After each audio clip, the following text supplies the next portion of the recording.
काफ़ी अच्छा फील हो रहा है। पहला तो आईपीएल खेलने का मौका मिलेगा और सबसे ज़्यादा खुशी इस बात। অজরে কাছে ভারত হঠাৎ কেমন সিদ্ধান্ত নিলেন বৈভব সূর্যবংশী? বিস্তারিত জানতে পুরো ভিডিওটি শেষ পর্যন্ত দেখতে থাকুন।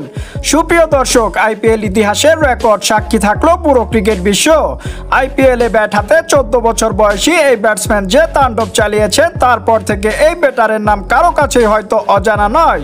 35 বলে হাঁকিয়েছেন দুর্দান্ত একটি শতক। তিনি আর কেউ না, তিনি হচ্ছেন বৈভব সূর্যবংশী। এমন পারফরম্যান্সে প্রশংসা কুড়িয়েছেন বিশ্বের সব নামি দামি ক্রিকেটারদের। রোহিত শর্মা, রাহুল দ্রাবিড়, জস বাটলার ও যুবরাজ সিংদের কাছে পেয়েছেন দারুণ দারুণ সব খেতাব। আইপিএল ইতিহাসে ক্রিস গেইলের পর সবচেয়ে কম বল খেলে দুর্দান্ত রেকর্ড গড়েছেন এই সূর্যবংশী।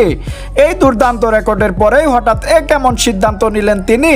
সংবাদ মাধ্যমে একটি প্রেস কনফারেন্সে তিনি জানান, আমি ভারতীয় হলেও আমি বাংলাদেশকে খুব ভালোবাসি। বাংলাদেশে সাকিব আল হাসান ছাড়া তেমন কোনো খেলোয়াড় নেই, তাই আমি ভারতের হয়ে নয় বাংলাদেশের হয়ে খেলতে চাই।